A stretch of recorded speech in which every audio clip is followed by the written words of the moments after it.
Ẹgbẹ Aṣẹwo kéde ẹ̀dínwó máa wà fáwọn ọmọ Nàìjíríà tó ń bọ̀ fún eré ìdárayá ilẹ̀ Áfíríkà ní Ghana. Àwọn ọmọ Nàìjíríà tí wọ́n ń ṣòwò nọ̀bì lórílẹ̀‐èdè Ghana ti mú ìròyìn ayọ̀ wá fáwọn oníbàárà wọn. Wọ́n ní gẹ́gẹ́ bí orílẹ̀‐èdè Ghana ṣe fẹ́ gbàlejò àwọn ilẹ̀ Áfíríkà yòókù fún eré ìdárayá ilẹ̀ Áfíríkà ẹlẹ́ẹ̀kẹtàlá rẹ̀ èyí tí yóò wáyé lọ́jọ́ kẹjọ sí ọjọ́ 24 oṣù kẹta ọdún yìí. Ẹ̀bùn pàtàkì wà nílẹ̀. Wọ́n láwọn yóò ṣètò ẹ̀dínwó fáwọn ọmọ Nàìjíríà tí yóò wá sí Ghana fún eré ìdárayá náà.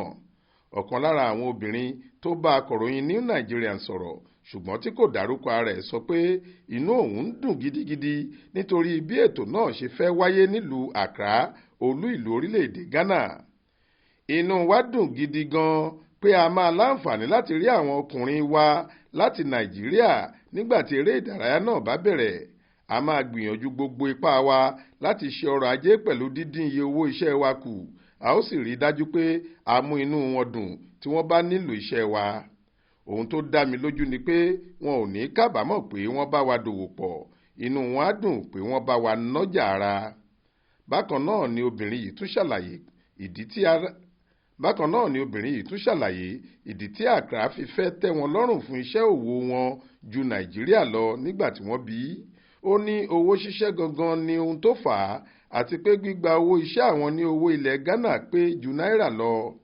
Nígbà tí wọ́n bá fi owó Ghana sanwó fún yín tẹ́ ẹ ṣẹ́ sí náírà wa níbí, owó gọbọi ni. Nítorí bẹ́ẹ̀ ni owó yẹn ṣe jẹ́ pàtàkì sí wa tí púpọ̀ wa sì ṣe wà níbí yìí.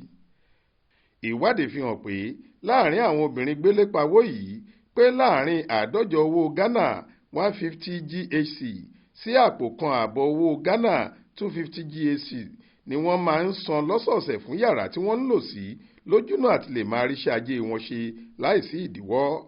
Ohun tí gbogbo wọn ń tẹnumọ́ ni pé àwọn yóò dín owó táwọn ń gbà kù fáwọn ọmọ Nàìjíríà tó bá wá.